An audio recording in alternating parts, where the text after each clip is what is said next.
Sistema 3. Amigos, continuamos con el programa. Estamos en Sistema 3 por TV5, el canal regional, con el abogado que había anunciado, Clemente Martín Manco Villacorta. Él es abogado egresado de la Universidad Inca Garcilaso de la Vega y titulado en la Universidad Católica de Los Ángeles de Chimbote. Es miembro del Ilustre Colegio de Abogados del Callao, profesor de Realidad Peruana en la Universidad Peruana de Integración Global y conferencista nacional e internacional. Está con nosotros, repito, Clemente Martín Manco Villacorta. ¿Cómo está, señor abogado? Bienvenido al programa. Buenos días, Luis. Para mí es un honor estar en tu programa para absorber cualquier pregunta que tú tengas sobre la realidad peruana. ¿Qué le ha motivado a hacer esta obra de realidad nacional que, por lo que estoy observando, es más didáctico que un análisis de la realidad nacional, ¿no? Bueno, lo que he trabajado es en base a mi experiencia como catedrático y de viajar alrededor de todo el país. Uno, por hacer el cambio también de los 7 ensayos de la realidad peruana, que ya tienen poco más de 100 años, y de lo cual solamente se limitaba pues al peruano del siglo XIX al siglo XX, perdón. Y lo que estoy trabajando con este libro es el peruano del siglo XX al siglo XXI, ¿no? O sea, entender al peruano del siglo XXI es un poco más difícil, un poco más complicado y un poco más diferente que lo que vio Mariátegui en su libro Los 7 ensayos de la realidad peruana. Entonces, un poco reescribir la historia a partir de nuestra realidad presente, ¿no? Usted es conferencista. Así es. ¿Los conferencistas a qué le llaman conferencia magistral? Bueno, normalmente se dice conferencia magistral porque es la conferencia central, que se da dentro de una universidad, y sobre todo esa conferencia principal o central es la que lleva pues la pauta de toda la conferencia que se haya realizado como tema, ¿no? En este caso, pues si hablamos de realidad nacional, una conferencia magistral es aquel que va a dar la conferencia principal sobre el tema. Bueno, en la conferencia magistral, en primer lugar, tiene que haber un tema, claro, ¿correcto? Efectivamente. Un tema a desarrollarse. Así es. Un tema que pueda interesar a la población y que no sea un refrito. Así es. Les digo esto porque el pasado fin de semana estuvo acá el expresidente Alejandro Toledo y estuvo en la universidad, en una universidad de nuestra ciudad, y se anunció una conferencia magistral. Y yo me quedé sorprendido porque luego de haber escuchado parte de su exposición, para mí no fue una conferencia magistral, porque se dedicó a recordar su pasado, a recordar de que él fue pobre, y lo llenó más de tinte político basado en su posible candidatura. No encontré un tema que realmente, ya sea social, económico, político, por último los casos, que pueda ser realmente de interés para la juventud. ¿Cree usted de que una persona puede sorprender así de un expresidente de la talla de Alejandro Toledo a una población? Bueno, te diré que sobre ese tema también lo he estudiado, ¿no? Te explico en qué sentido. El expresidente Alejandro Toledo, si bien es cierto en su gobierno mantuvo el crecimiento económico, siempre lo veo como una negación al indigenismo. O sea, si bien es cierto, él mantiene una fisonomía o una idea sobre el indigenismo o ser una persona que viene de nuestras culturas ancestrales, porque todos en realidad somos indígenas, pero él es una negación a eso. Llamémoslo en este sentido, ¿no? Desde el punto de vista en su forma de hablar, con cierto acento sajón. Yo no digo que nadie elija a su pareja, sino cualquiera puede elegir la pareja que desee, pero ahí vemos pues ciertos grados de complejo, ¿no? ¿En qué sentido, no? Reconoce fácilmente a la hija que tiene con su esposa Elian Carp, pero para reconocer a la hija que tuvo con esta piurana, pues se demoró prácticamente bronca, le han tenido que hacer lío. Así es. Demás, ¿no? Entonces, ahí nos damos cuenta pues que nuestro expresidente pues tiene cierto complejo hacia su origen, ¿no? Es más, bueno, muchos medios de comunicación se le ha sacado que toma whisky etiqueta azul, ¿no? Bueno hubiera sido que tome chicha de jora, ¿no? solo fino. Claro, entonces... Entre comillas. Claro, entonces yo como profesor de Realidad Nacional, cuando toco ese tema del expresidente Alejandro Toledo, siempre digo que es la negación al indigenismo, ¿no? O sea, él es un indígena que se niega a sí mismo, ¿no? Entonces se reinventa al sajonismo, o prefiere ser un indígena estadounidense de repente, ¿no? Y es más, yo noto que no hay una naturalidad en su persona. Siempre trata de, en su expresión, en su manera de hablar, trata de sacar a un personaje que no es él. Da la impresión que estuviera actuando. Definitivamente, ¿no? O sea, definitivamente desde el momento en que hace estos gestos obviamente ha sido manejado publicitariamente porque tiene un simbolismo andino. Sí, ¿no? Pero ahora no está en campaña, ¿no? Pero sí se está queriendo perfilar para una campaña. Entonces es lo que él habla, prácticamente está empezando una idea familiar, pero como dices tú, no ha tocado los temas profundos realmente de la Amazonía. ¿Cuáles son los temas profundos de la Amazonía? Uno es el olvido que él también tuvo como presidente, como gobernante. Como yo siempre digo, Lima está mal ubicada. Lima es una capital que tiene los Andes, que no le deja ver la Amazonía.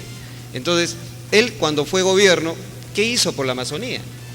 O sea, solamente cuando están en pre-campaña o campaña, todos los candidatos ahora sí se acuerdan de las zonas de la Amazonía, ahora que ha sido declarado pues maravilla natural del mundo, el Amazonas. Nunca cumplió con su promesa, porque él dijo cuando vino a hacer una campaña acá para su candidatura presidencial, yo vendré caminando por la Federico Basadre, y nunca lo concluyó. No, definitivamente. Nosotros haremos el puerto, y nunca se hizo ni siquiera el estudio. No, yo estaba ayer en el puerto y lamentablemente no hay un puerto. No tenemos un puerto. Me dijeron, este es el puerto de Pucallpa, ¿dónde está el puerto? Decía yo. Entonces definitivamente hay un abandono.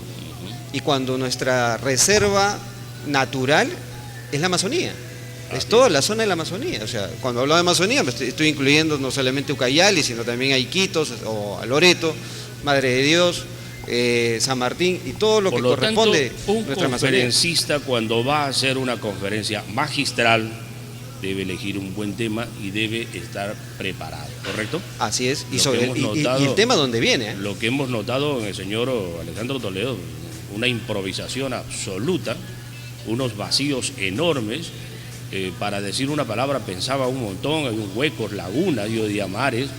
No, aparte de que no es un buen orador, no se prepara. O sea, eso es engañar al auditorio. El problema es que muchos gobernantes cuando entran a gobernar no conocen el Perú. Ahí está el problema. Y no conocen la idiosincrasia del Perú, porque Perú es un país multiétnico. Cuando hablo de multiétnico es que tenemos diferentes migraciones como por ejemplo la africana, la asiática, la europea, la misma andina, y la misma Amazonía tiene su propia realidad. O sea, cada uno es un conjunto que hacemos el Perú, ¿no? Pero cada uno tiene su propia realidad.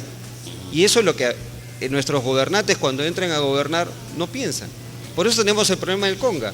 Dicen, vamos a poner la mina, pero ¿y el agua? No olvidemos que Cajamarca es una zona agrícola y ganadera. Y ellos requieren del agua. Y esa agua la requieren para sus cultivos. Entonces, si pensamos como Lima, estamos mal. Ya Lima dejó de ser el Perú. Tenemos que pensar como cada región piensa, porque cada región tiene su propia realidad. Sí, pues nosotros tenemos 3 regiones naturales, pero dentro de esas 3 regiones, como usted dice, cada departamento tiene su propia realidad. Así es. ¿No? Tiene su propio folclore, su propia comida, su propia cultura. Su propia cultura. Claro. ¿Qué podríamos extraer de toda esta obra denominada Realidad Nacional que usted acaba de escribir y hacia dónde está dirigido? Está dirigido hacia los jóvenes del siglo XXI, entender al peruano del siglo XXI, quitar la mentalidad un poco perdedora que hemos tenido durante años, que nos han enquistado en nuestro cerebro, y lanzarnos a un nuevo proyecto de ser un país industrializado. Eso es lo que necesitamos, no solamente ser un país que nos vengan a depredar recursos, sino transformar recursos en valores agregados, que eso permita a nuestro país tener un mayor desarrollo, cosa que a veces no se da en el Perú, porque lamentablemente nuestros gobernantes no han pensado en la industrialización del país, solamente piensan en entregar los recursos como si fuéramos un país rentista, como en algún momento lo dijo Mariate, y solamente vivimos de rentas. Entonces, damos concesiones mineras, se llevan el oro, se llevan el cobre, en lingotes, con un precio obviamente dentro del mercado, pero no lo transformamos, por ejemplo, en piezas de computadoras. en placas de computadores que podemos venderlo a más. Nos falta el valor agregado en todo. El valor agregado que yo digo, Sí, o la porque artesanía, nosotros ¿no? enviamos, vendemos toda la materia prima y luego nos revenden a nosotros Así es. nuestra propia materia prima, pero ya convertido en artículos, ¿no? Claro. Pero ¿cómo ve la realidad nacional, usted que ha estudiado nuestra realidad nacional actual dentro del campo económico, que es lo que yo tocaba a comienzo del programa? Dentro del campo económico veo lo que siempre se ha dicho a nivel nacional. Una cosa es la economía del Perú y otra cosa es la economía de los peruanos. En la economía del ¿Y Perú, cómo lo podemos diferenciar? el Perú está en crecimiento. Lo que no está en crecimiento somos los peruanos. Es decir, el O peruano sea, no de le pie, está llegando el crecimiento del Perú a los peruanos, a la gran mayoría principalmente. al peruano de a pie. ¿Qué se debe hacer para que le llegue? Por ejemplo, hablamos de minimizar pues la pobreza por medio de empleos, y vemos un montón de mototaxistas trabajando con sus propios recursos para poder hacerse de un empleo. Ahora, ¿qué debemos hacer? Tampoco la idea no es regalar dinero por regalar como anteriores gobiernos lo han hecho, sino generar industria que dé puestos de trabajo a que esa gente tenga una seguridad para su familia, para que pueda llevar un pan a su familia, no que estemos recurseando, no ser un país de recurseo. El peruano, lamentablemente, dentro de su economía personal tiene que estar recurseándose. Normalmente, de acuerdo a un estudio realizado a nivel nacional, el peruano es emprendedor, es creativo, y posiblemente por eso el Perú se confía demasiado, ¿no? El peruano sabe cómo arreglársela, pero no es el hecho. El hecho es de que se debe crear, como usted, fuentes de trabajo a través de las empresas, del mismo Estado posiblemente, o a través de la industria. Industria, ¿no? Sobre todo la industria, porque eso nos va a permitir vender productos diferentes, que el Perú se le conozca no solamente. Yo estoy muy agradecido del aporte que dan pues los chefs, toda esa idea de vender al Perú como un país de que se hace la mejor comida del mundo, pero también podemos nosotros hacer cosas más. O sea, nuestros compatriotas, como tú mismo lo has dicho, son ingeniosos, son gente pujante, son gente que tiene grandes ideas, que cuando va al extranjero, pues prácticamente se desarrolla, pero cuando está en el Perú no. Entonces, ¿qué es lo que falta? Le falta pues a los gobiernos darle impulso a esos peruanos de a pie para que su economía mejore. O sea, no solamente ser una economía del recurseo, sino ser una economía más sostenida. A su opinión, ¿qué impacto le causa el hecho de que se ha volteado esta torta, de que ya no son tanto los peruanos los que se van, sino los que vienen? ¿Regresan o también gente de otros países está viniendo al Perú? Es que el Perú está de moda, y no solamente está de moda el Perú. ¿Por qué está de moda?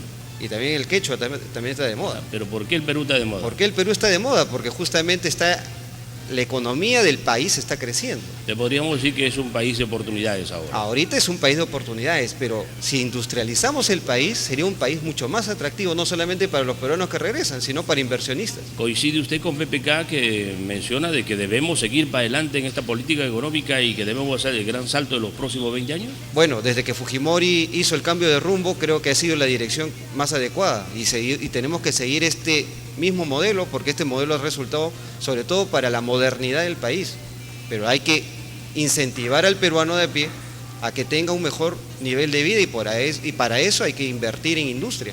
Finalmente, como investigador de nuestra realidad nacional, ¿cuál sería su recomendación para los peruanos? Definitivamente seguir teniendo fe en el país, trabajar por el Perú, cambiar la mentalidad derrotista y darle una mentalidad al país de desarrollo. Eso es lo que tenemos que hacer. No amilanarnos e integrarnos.